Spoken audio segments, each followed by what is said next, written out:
Medigadda project వ్యవహారం రసవత్తరంగా మారింది. ప్రాజెక్టు నిర్మాణంపై ఇంజనీర్లు పరేషాన్ చేస్తున్నారు. సీఎం నీటి పారుదల మంత్రితో ప్రాజెక్టు పూర్తయిందని చెబుతుండగా రికార్డులో మాత్రం ఇంకా 5 పెండింగ్ పనులు ఉన్నట్లు తేలింది. దీంతో అధికారులు, ప్రభుత్వ పెద్దలు తలలు పట్టుకుంటున్నారు. ఇంతకీ మేడిగడ్డ ప్రాజెక్టు పూర్తయినట్టా కానట్టా అంటూ నెత్తి గోక్కుంటున్నారట.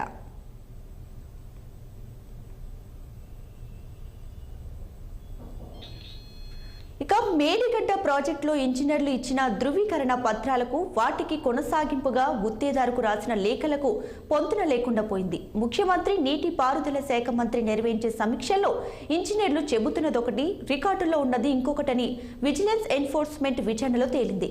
2020 నవంబర్ 11న కాళేశ్వరం నీటిని ఇంజనీర్ ఇన్ చీఫ్ వెంకటేశ్వర్లు, నీటి పారుదల శాఖ ఇంజనీర్ ఇన్ చీఫ్ ఓ లేఖ రాశారు. ఆ లేఖలో 2020 ఫిబ్రవరి 29 నుంచి డిఫెక్ట్ లయబిలిటీ పీరియడ్ ప్రారంభమైందని, ఈ సమయంలో ఏమైనా లోపాలు ఉంటే చేపడతామని గుత్తేదారు ఎల్ఎన్టీ అండ్ టేకింగ్ ఇచ్చిందని స్పష్టం చేసింది.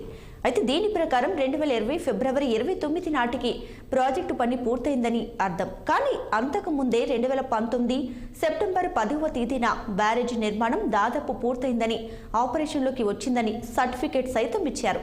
ఇదిలా ఉంటే మరోసారి 2021 మార్చి 15న సర్టిఫికేట్ ఇవ్వగా దీనిపై సంబంధిత ఎన్ని కూడా సంతకం చేశారు.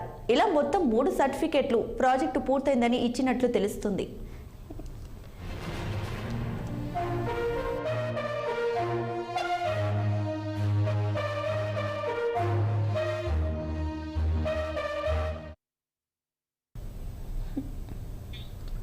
మరోవైపు 2022 ఏప్రిల్ 28న నిర్మాణ సంస్థకు ప్రాజెక్ట్ ఎగ్జిక్యూటివ్ ఇంజనీర్ రాసిన లేఖలో ఒరిజినల్ ఒప్పందంలోని 5 పనులు ఇంకా పెండింగ్లో ఉన్నాయని రాశారు.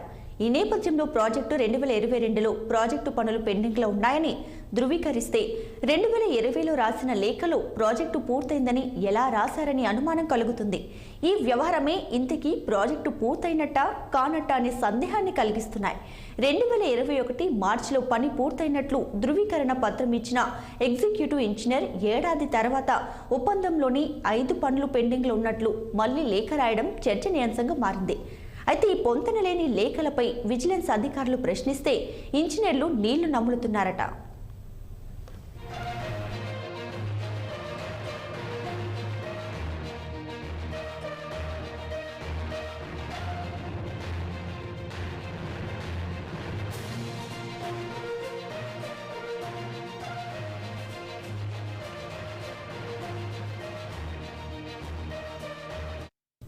ఇదిలా ఉంటే మేడిగడ్డ బ్యారేజీ నిర్వహణకు సంబంధించిన నిర్వహణ రిజిస్టర్ ప్రాజెక్టు ఇంజనీర్ల వద్ద ఉండాలి. కానీ అందుకు విరుద్ధంగా గుత్తేదారు వద్ద రిజిస్టర్ ఉండటం పలు అనుమానాలకు తావిస్తుంది.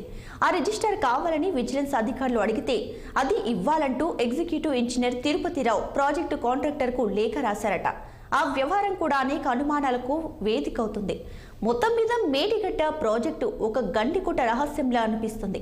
ఇంతకీ ప్రాజెక్టు పూర్తయిందా కాలేదా, కాకపోతే ఎందుకు కాలేదు, అయితే బ్యారేజీ కుంగిపోవడానికి గల కారణాలేంటి, ఇలా జరుగుతుందని ముందే తెలిసి ఇంజనీర్లు, అధికారులు, కాంట్రాక్టర్లు రికార్డులను మాయం చేశారా? ఈ మొత్తం వ్యవహారం వెనుక ఉన్నది ఎవరు? ఈ ప్రాజెక్టును నిర్మించింది డబ్బులు కాజేసేందుకేనా, లేక కాళేశ్వరం ప్రాజెక్టుపై గత ప్రభుత్వ వాస్తవ ఆలోచననేంటి? దానిని ఈ కొత్త ప్రభుత్వం ఛేదిస్తుందా, లేక వాళ్ళతో కలిసి గుంపులో గోవింద అంటుందా అనే దానిపై కాలమే సమాధానం చెప్పాలి.